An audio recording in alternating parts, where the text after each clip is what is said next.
अस्सलाम वालेकुम। उम्मीद है तमाम दोस्त आप खैरियत और आफियत से होंगे। तमाम दोस्तों का तहे दिल से शुक्रिया जितने दोस्त हमें सपोर्ट कर रहे हैं। और आज का जो हमारा टॉपिक है, ये हमारे पास बहुत से बकरियों की मसाइल की लिस्ट आई हुई है, ये आप देख सकते हैं। तो इन सारे मसाइल को आहिस्ता आहिस्ता डिस्कस करेंगे। कहने का मकसद ये है कि तरतीब के साथ जितने भी मसाइल हैं गोट फार्मिंग में, आपका भाई हर वक्त आपके साथ है। तो वैसे भी एक अच्छे फार्मर को या कोई भी कामयाब इंसान है, काम करने से पहले उसकी रिसर्च लाजमी है। तो मैं तहे दिल से उनको सैल्यूट करता हूँ जिन्होंने ऐसे पेचीदा सवाल किए हैं मुझे और ऐसे मसाइल डिस्कस किए हैं। तो ये वीडियो आप तक भी शेयर हो जाएगी और उन तक भी। सबसे पहला जो मसला है कि बकरियों की सेल परचेज का क्या तरीका करना चाहिए। मेरे भाई ये बहुत ही उम्दा सवाल है। देखें, बकरी की सेल परचेज से मुराद बकरी कब उन्होंने कह के सेल करनी चाहिए हमें। बकरी हमारे पास मशीन है। ये हमारे पास छोटा बच्ची ठहरी हुई है, आप देख सकते हैं।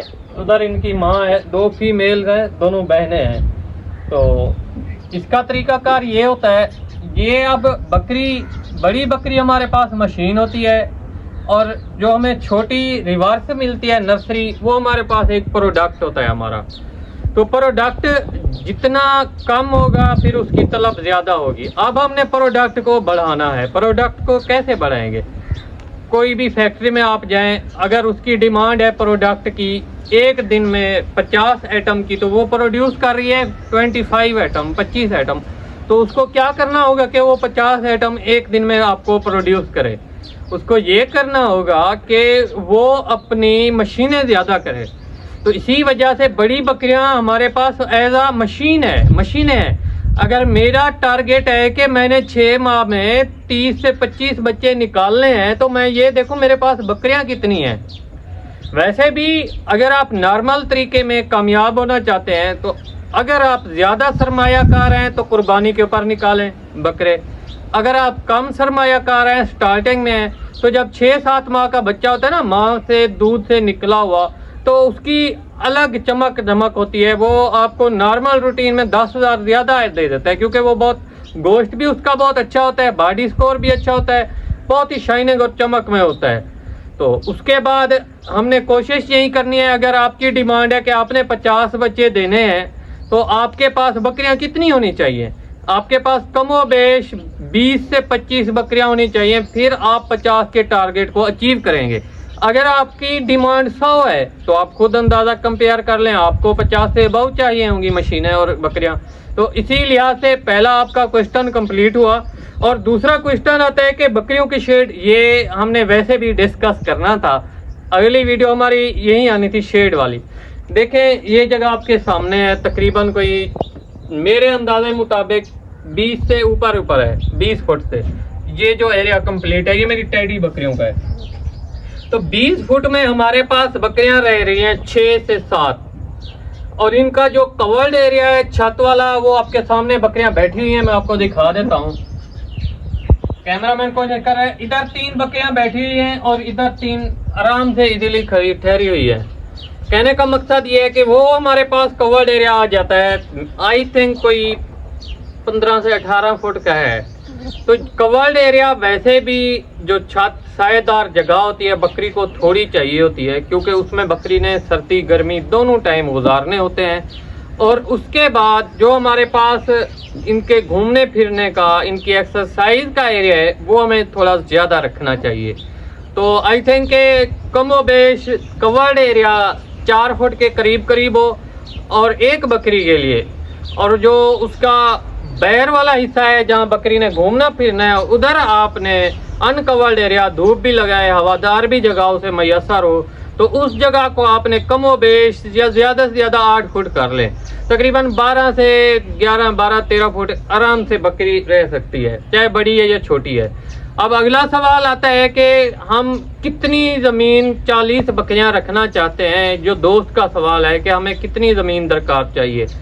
मेरे भाई, आप 40 बकरियों के लिए कमोबेश आपको 1 एकड़, मतलब आई थिंक 8 कैनाल ज़मीन की ज़रूरत होगी। उसमें आप 40 से 50 के करीब ही रख सकते हैं। सबसे बढ़कर जो हमारे पास काश्त क्या चीज़ें करें। देखें, मैं सारी अपनी लाइफ में जितना भी मेरा लाइफ टाइम गुजरा है बकरी फार्मिंग में, मैं आपको इतना ज़रूर कह दूं, अगर आप कामयाब होना चाहते हैं तो आप लूसेंट से झगड़ा छोड़ दें। खुदारा आप लूसेंट से झगड़ा छोड़ दें, अल्फा अल्फा काश्त करें। आप अल्फा अल्फा काश्त करेंगे सितंबर अक्टूबर में, वो आपकी चलेगी जून तक, मई के एंड तक, जून तक चलेगी। फिर आपने इस तरह करना है कि आपके पास 1 किला है, मतलब 4 कैनाल आपने अप्रैल में ख़त्म कर देनी है खुद ब खुद। उसमें आपने जंतर काश्त करना है। दूसरी 4 कैनाल जो है उसमें आपने अल्फा अल्फा को जून तक लेकर जाना है। तो साथ साथ आपका जंतर भी तैयार हो जाएगा, और जब आप पहले वाली 4 कैनाल का जंतर खिला लेंगे, जो दूसरे वाली साइड है उस जगह के ऊपर भी आपका तैयार हो जाएगा जंतर। ये आपका तकरीबन आपने 2 कटाई करनी है। इससे पहले वाली वीडियो जंतर के ऊपर है, वो आप देख सकते हैं कैसे डबल प्रोडक्शन हम ले सकते हैं। अगर समझ नहीं आती दोबारा भी आपको वीडियो में प्रोड्यूस कर दूंगा।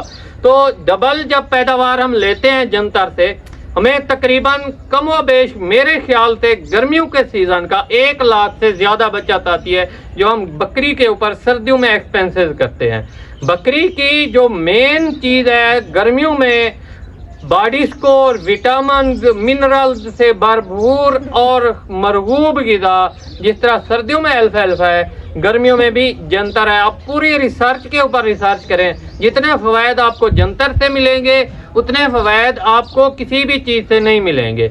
हाँ, अलबत्ता आप कहते हैं कि हम सारा दिन अवेल नहीं कर सकते, हमारे पास 40-50 बकरियाँ हैं। अल्हम्दुलिल्लाह आपके भाई के पास भी अल्हम्दुलिल्लाह बहुत सारी बकरियाँ हैं, 3 ब्रीड के ऊपर काम है। तो हम भी एक टाइम इन्हें खुश्क अल्फा अल्फा देते हैं, फर्स्ट टाइम पानी भर के रख देते हैं टब, वो भी मैं आपको दिखा देता हूँ। जितनी भी इनको ज़रूरत होती है वो अपनी रिक्वायरमेंट पूरी करते हैं। असर के बाद मगरिब के करीब फिर हम जंतर बांध देते हैं, तकरीबन 10-11 बजे तक ये जंतर खाते रहते हैं। मुख्तलिफ टाइम पीरियड होता है जो इनकी ढेरियाँ अलग अलग बांधनी होती हैं ताकि वो सफाई से खा लें।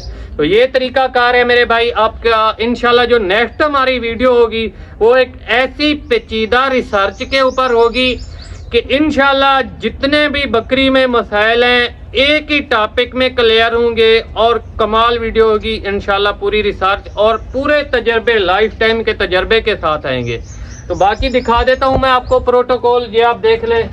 इधर अल्फा अल्फा है खुश्क, ये देख सकते हैं आप, खुश्क बिल्कुल ड्राई अल्फा अल्फा है, ये खुश्क अल्फा अल्फा है और ये बकरियां खा रही हैं। इसके बाद इधर पानी के टब भरे हुए हैं, जितनी भी जरूरत होगी बकरी को, ये देख ले बकरियां माशाल्लाह बैठी हुई है।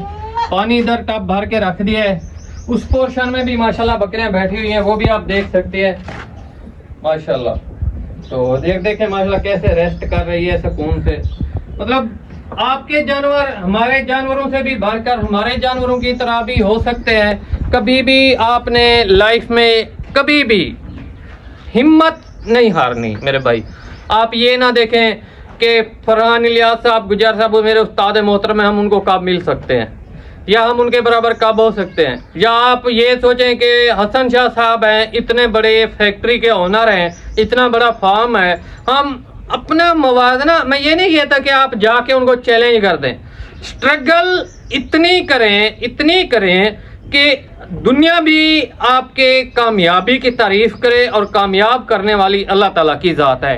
कभी भी मायूस ना हो, मेहनत करें। गोट फार्मिंग एक ऐसा खजाना है, ऐसा राज है। मैं इतना जानता हूं कि गोट फार्मिंग में आकर अल्हम्दुलिल्लाह मैं भी खुशहाल हूं, और आप भी अगर इन चीज़ों के ऊपर अमल करते हैं इंशाल्लाह खुशहाल रहेंगे। दुआओं में याद रखिएगा अपने भाई को। जज़ाकल्लाह।